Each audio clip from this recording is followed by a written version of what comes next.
ഇന്നത്തെ കവലപ്രസംഗത്തിൽ പത്മജ വേണുഗോപാലാണ് ഇന്ന് നരേന്ദ്രമോദി പങ്കെടുത്ത വേദിയിൽ ഏറ്റവും ഒടുവിൽ എന്ന് വെച്ചാൽ അവരുടെ ഒരു പരമ്പരയായി കോൺഗ്രസ് നേതാക്കളെ ഇങ്ങനെ പത്മജ വേണുഗോപാൽ ആക്രമിക്കുന്നുണ്ട്. ആ പരമ്പരയിൽ ഏറ്റവും ഒടുവിൽ പ്രധാനമന്ത്രി പങ്കെടുത്ത ആ വേദിയിലെ പ്രസംഗമാണ്.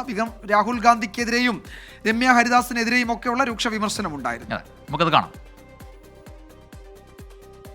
നമുക്ക് ഓരോരുത്തർക്കും മോഡി ആവണം എന്ന ആഗ്രഹമുണ്ടെങ്കിലും ഈ ലോകത്ത് ഒരാളെ മോഡിയുള്ളൂ, അത് ശ്രീ നരേന്ദ്രമോദിയാണ്. നമുക്ക് അദ്ദേഹത്തിന്റെ അനുയായി ആവാനേ പറ്റുള്ളൂ.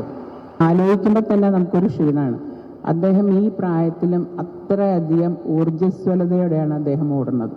അത് ആർക്കു വേണ്ടി? ഈ നാടിനു വേണ്ടി. അപ്പം ഞാൻ മുമ്പുണ്ടായിരുന്ന ഒരു പാർട്ടിയുടെ നേതാവ് ഉണ്ടായിരുന്നു, പേര് പറയാൻ എനിക്ക് ബുദ്ധിമുട്ടൊന്നുമില്ല, ശ്രീ രാഹുൽ ഗാന്ധി.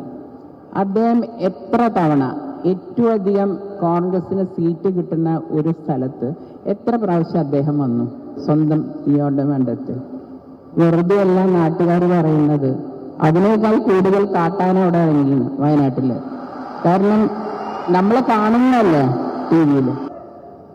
ഈ ഭരണത്തിൽ എത്ര നേരം കോൺഗ്രസ്സുകാർ സമരം ചെയ്തിട്ടുണ്ട്, ഏത് സമരം വിജയിച്ചിട്ടുണ്ട്. കാരണം എന്താണെന്നറിയോ? ഉച്ചയ്ക്ക് വെയിലൊരിക്കുമ്പോഴേക്കും എഴുന്നേറ്റ് പൊക്കോളണം എന്നാണ് ശ്രീ പിണറായി വിജയന്റെ ആജ്ഞ. അതനുസരിച്ചില്ലെങ്കിൽ വൈകുന്നേരം ഒരു ഫയല് കൊണ്ടു.